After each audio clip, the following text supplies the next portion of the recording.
Welcome to AI Paper Slop. Today we are looking at no more k-means. Single-stage sparse coding for efficient multi-vector retrieval. Huge paper. Yeah, it's authored by a massive joint team, Stony Brook, Zidian, Amazon AGI, Georgia Tech, Yale, TU, and MIT. And let's just get right into the core insight. Let's do it. If you build search systems, you know multi-vector retrieval models like BEIR give you incredible semantic search results. But they completely shatter your indexing pipeline at scale. Right, because of the compression. Exactly. Because they have to compress billion-scale token vectors, they rely on massive k-means clustering. This paper introduces single-stage sparse retrieval, or SSR. Which totally changes the game. It really does. By using Sparse Autoencoders, SSR takes those dense token embeddings and projects them into a highly sparse, high-dimensional space. The result is you completely eliminate the k-means clustering bottleneck. Yes. Gone. SSR achieves a 15x reduction in indexing time. It has retrieval latency to sub 20 milliseconds, beats state-of-the-art baselines on the BEIR benchmark, and this is the best part, lets you use traditional inverted indexing for state-of-the-art neural retrieval. And, if you're listening to this and you've ever watched your cloud compute bill just explode from running a face clustering index, or if you've lost an entire weekend waiting for a multi-vector pipeline to rebuild just because you added a batch of new documents, this is the paradigm shift you need to internalize. Yeah, the day two operations are a nightmare. Total nightmare. We are effectively moving away from the messy, dense approximation techniques that have choked infrastructure for years. We're going back to the elegant simplicity of traditional keyword search data structures, but doing it with the semantic brain of a modern large language model. Which is wild to think about. To really appreciate why ripping k-means out of the pipeline is such a massive deal, we need to diagnose exactly why the current standard is, well, collapsing under its own weight. We all know the basics. Single vector retrieval crushes a whole document down into one vector, which completely blurs out nuanced queries. Multi-vector retrieval fixes that by keeping a dedicated vector for every single token in the document. But when you try to search across billions of those token vectors in production, you hit a brutal computational wall. Oh, absolutely brutal. And it's a wall of our own making, really. Yeah. To handle billion-scale token vectors, state-of-the-art systems like PLED are forced to use a convoluted three-stage filter and refine paradigm. So break down stage one for us. Yeah, so stage one, you obviously can't do a mathematical comparison between your query and every single token in a billion-token database. So during the indexing phase, you map all your document tokens to a much smaller codebook of centroids using a clustering engine, typically VEIs. Right. Then, during retrieval, your query tokens find the nearest centroids, and you pull all the documents associated with that general cluster. Okay, so stage one is essentially a rough neighborhood check. You're just trying to find the general zip code of the answer without looking at the actual houses. That's a great way to visualize it, but it leaves you with a massive list of candidates. Yeah, way too many. So stage two is approximate scoring.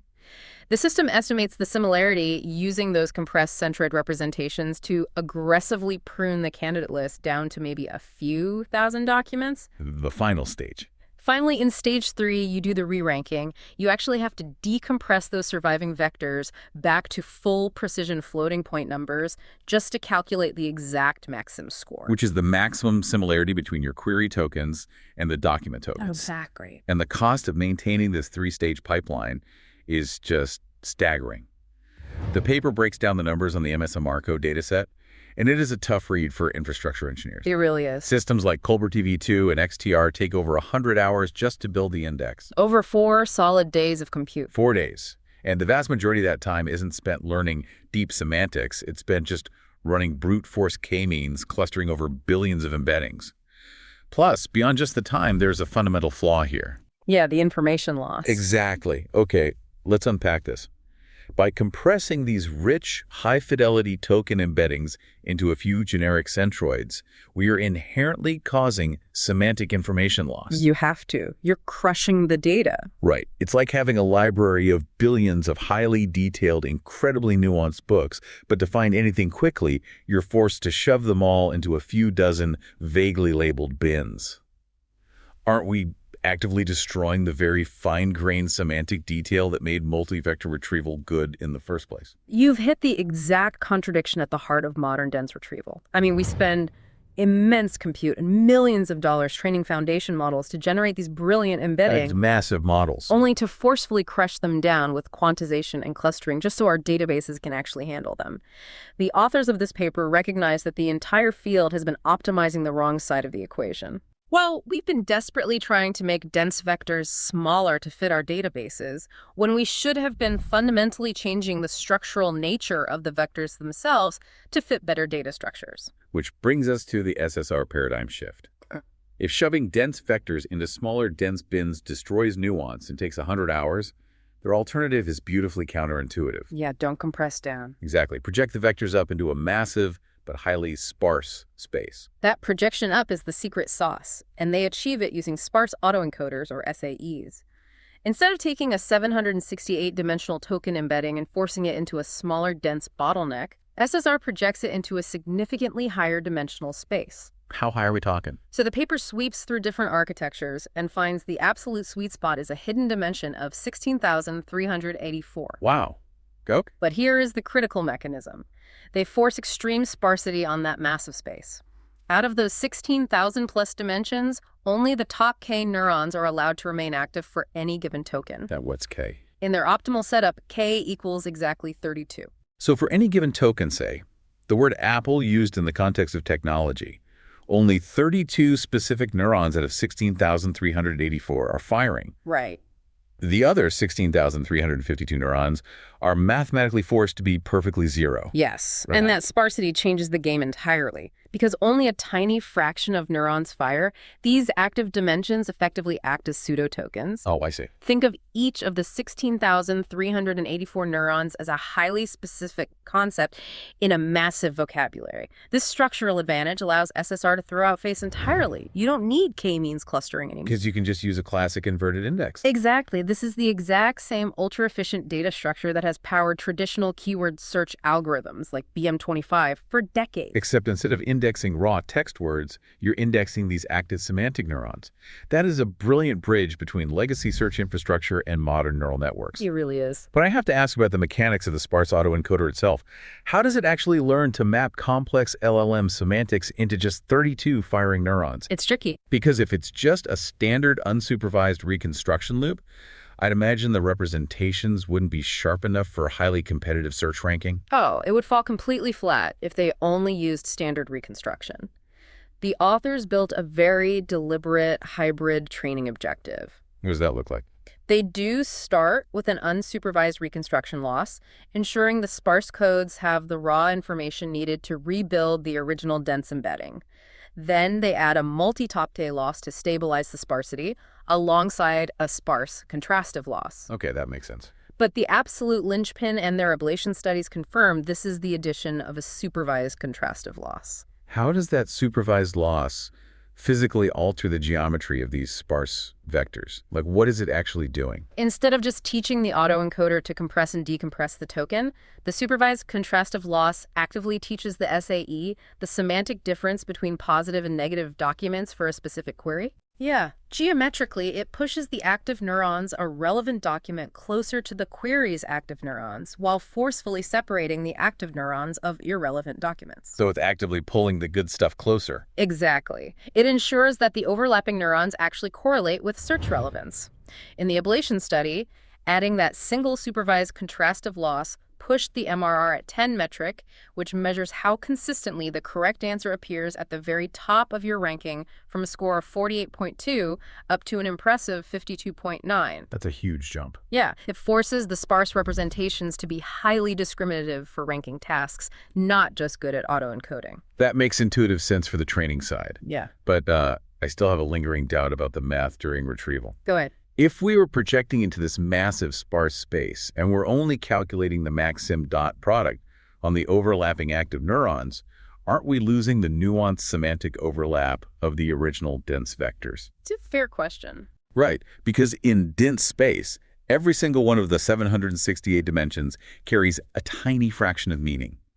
If we zero out 99.8% of the dimensions, shouldn't the semantic fidelity just collapse? That is the most common and honestly most valid pushback to any sparse representation, but the authors address it head-on with a mathematical proof called the bounded distortion guarantee. Okay, let's translate that for the listeners. What does the guarantee actually prove? Essentially, they prove that the similarity score you get from multiplying just those 32 active sparse neurons will closely mirror the score you would have gotten multiplying the full original dense vectors. Really? Just those 32? Yes, as long as two conditions are met. First, the SAE's overall reconstruction error has to be small. Second, the decoder's weights need to be near orthogonal on the active support. Meaning the active neurons don't redundantly interfere with each other. Precisely. If you satisfy those conditions, the sparse inner product mathematically bounds the distortion of the dense token similarity. You aren't just hoping the semantics survive the transition to sparsity, you have a mathematical guarantee that they do. So we get the speed of an inverted index without sacrificing the high-fidelity semantic meaning of the dense space. That is wild. It's the holy grail, basically. But let's stress test the practical speed. We have our inverted index, which is great. But traversing 32 posting lists per query token could still drag. Sure. If my search query has 10 tokens and each token triggers 32 inverted lists, the system has to scan 320 lists. How do we actually get to that promised sub-20 millisecond latency without choking the CPU? If we connect this to the broader mechanics of search engine optimization, we need a way to aggressively ignore documents that don't stand a chance of making the top 10. You can't scan every document in those 320 lists. Right, that would take forever. So the authors implemented an acceleration strategy called SSR plus SAN. It is a brilliant coarse-to-fine pruning method. Okay, here's where I need to visualize it. It sounds like walking down a massive hallway of locked doors. If I'm looking for the room with the highest value inside, I don't want to unlock every single door to check. That is exactly what SSR++ avoids, and it does it using something called block upper bounds. In step 1, the coarse stage, instead of looking at all 32 active neurons for a query token, SSR++ only looks at the top 4 principal neurons. Just the strongest signals? Exactly. Those are your strongest signals. As the system traverses the posting lists for just those 4 neurons, it encounters lists that are chunked into blocks. Think of your locked doors. Okay. On the outside of each block or door, the system stores the absolute maximum possible score any document inside could yield. I see. So if I already found a handful of highly relevant documents that score a 15, and I walk up to a block where the upper bound posted on the outside is only a 10, I don't even bother turning the key. Yep. I just skip the entire block of documents. Precisely. The system rapidly hops through the index, entirely skipping massive chunks of data that mathematically cannot beat the current top contenders. This coarse pass generates an incredibly small, highly probable candidate set. And then you refine it. Yes. Then comes step 2, the refinement pass. For those very few surviving candidate documents, the system pulls their full sparse vectors and calculates the exact maxim score using all 32 neurons to ensure perfect ranking. The hard numbers on this SSR++ acceleration are fantastic. Looking at the MS MARCO dataset, by turning this pruning on, the number of candidate documents the system has to process drops from 54,278 down to just 3,196. That's a massive drop. Huge. And because of that massive reduction in compute, the latency plummets from 38.6 milliseconds to 17.5 milliseconds. And the best part, the MRR at 10 retrieval quality basically doesn't budge. It goes from 45.3 to 45.2. Yeah, you're cutting your latency in half for a negligible 0.1 penalty in quality. It's an incredibly favorable trade-off, and it's worth highlighting how they found the exact parameter sweet spots to make this work.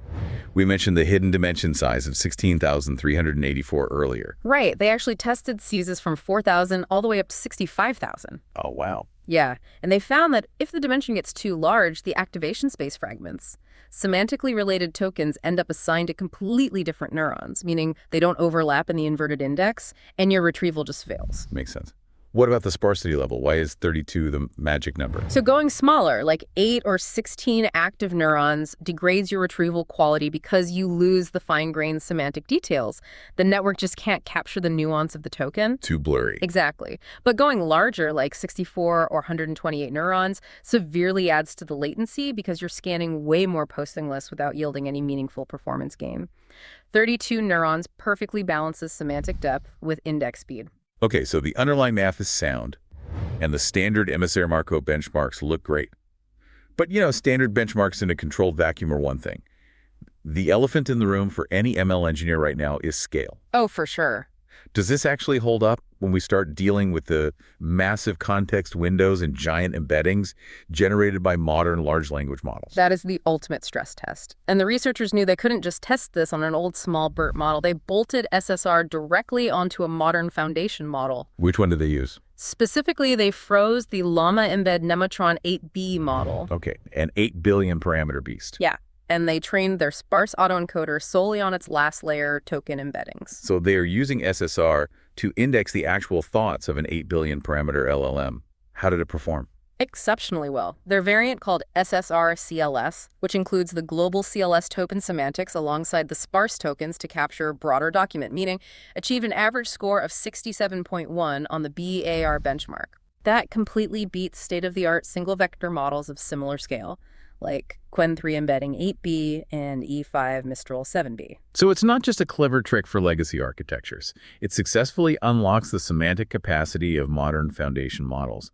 But it makes me wonder, why exactly does standard single-vector retrieval fail so hard compared to this sparse multi-vector approach? To prove exactly why it fails, the authors ran these models through the limit benchmark.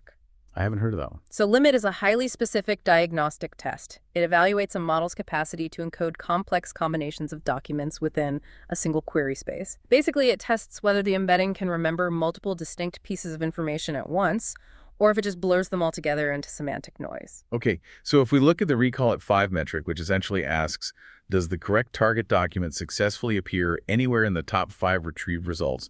How do the models compare? Standard single-vector retrieval essentially collapses under that pressure. The Qwen 3.4b model gets a catastrophic 1.2% on the recall at 5 metric. 1.2%. That isn't just failing. That's basically random chance in a dataset of that size. Pretty much. It proves that crushing 5 distinct facts into one fixed-length vector just creates gray mush. Exactly. It's a massive representational bottleneck. But SSR dominates this benchmark. It hits 78.6% recall at 5. It even beats the dense version of Colbert TV2, which scored 71.8%. That's incredible. Because SSR maintains a sparse representation for every single token, the distinct facts never blur together. It elegantly solves the combination bottleneck. So what does this all mean when we start pushing the context length itself? I mean, I'm looking at the MS MARCO document ranking subset. The average document in this test is over 1,100 tokens, and many push right up to the 4,096 token limit. Yeah, the long documents. This is usually where dense multi-vector retrieval starts to buckle. Buckle is putting it mildly. With dense Colbert TV2, because it has to calculate dense floating point interactions across thousands of tokens for every candidate document, the computational load just goes exponential. The latency spikes to a completely unusable 79.3 milliseconds. For a single query, you can't run a responsive, user-facing application on 80 millisecond backend retrieval latencies.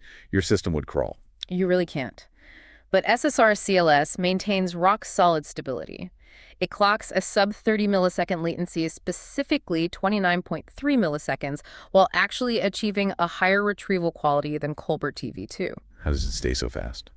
The sparse inverted index scales to long documents beautifully because, regardless of how long the document is, you are only ever computing overlaps on a maximum of 32 active neurons per query token. We've established it's fast, it's mathematically sound, and it handles modern LLM context lengths. Let's talk brass tacks for the infrastructure teams listening. Let's do it. What does this actually look like to deploy and maintain in production? Because the system footprint, the memory and compute required to host these things, is usually the hidden killer of advanced neural retrieval. The system-level advantages are stark. Let's look at the peak memory required just to build the index in the first place. For Colbert TV2, even when utilizing the highly optimized polite acceleration, the peak build memory hits 274.2 gigabytes. You need incredibly specialized, expensive hardware just to run the clustering for that. But for SSR, the peak build memory is just 34.6 gigabytes. It completely democratizes the indexing process. And we mentioned the total indexing time earlier, but putting them side by side really drives the point home. Remind me the numbers. Colbert TV2 takes 122.9 hours of compute. SSR completes the exact same index in 7.3 hours. That is a 15x reduction in indexing time. But here's where it gets really interesting. What happens on day 2? The day 2 problem. Exactly. You've built your index, it's live in production, and your application generates 10,000 new documents that need to be searchable immediately. Yeah. With dense multi-vector retrieval, because your entire index is predicated on k-means clustering, adding new documents shifts the underlying distribution of your data. Yeah. Eventually, your carefully calculated clusters become stale. Yeah. When that happens, you have to endure the absolute nightmare of rebuilding your clustering structures from scratch. Right. Which means spinning up those 274 gigabytes of memory and burning another 100 hours of compute just to update your search engine so it can find yesterday's news. It is a logistical nightmare for dynamic data sets. But SSR natively solves the day 2 problem. Because it bypasses face and uses a classic inverted index, it operates as an append-only system. Yes. You just take the new document, run it through the frozen LLM backbone, project it through the Sparse Autoencoder, and insert those new sparse values directly into the existing posting lists. Yeah. There is no clustering distribution to disrupt, no rebuilding required, ever. That append-only superpower fundamentally changes the unit economics of hosting a state-of-the-art semantic search system. Absolutely. In enterprise deployments where documents are constantly being added or refreshed, like financial analysis platforms tracking daily reports or corporate wikis that update by the hour, the maintenance cost of dense retrieval is often what kills the project entirely. SSR makes real-time multi-vector neural search commercially viable. It really does. So let's wrap this up. For you, the ML engineers and AI researchers building tomorrow's retrieval pipelines, this paper provides a definitive roadmap. We are moving past the brute force k-means era of dense retrieval. Finally. By using sparse autoencoders to map dense concepts into highly sparse inverted indices, SSR gives you the absolute best of both worlds. You get the deep, nuanced semantic depth of late interaction models combined with the indexing speed, low latency, and append-only flexibility of traditional keyword search. It is an elegant structural solution to a brute force hardware problem. And I want to leave you with a final thought to mull over. Let's hear it. If sparse autoencoders can disentangle the incredibly complex internal representations of an 8 billion parameter LLM perfectly enough to map them onto simple inverted indices, what does this mean for the future of vector databases as an industry? Oh, that's a good question. Right. Are we approaching a tipping point where storing massive, dense floating point vectors becomes obsolete, replaced entirely by highly sparse, interpretable indices built directly on top of foundation models?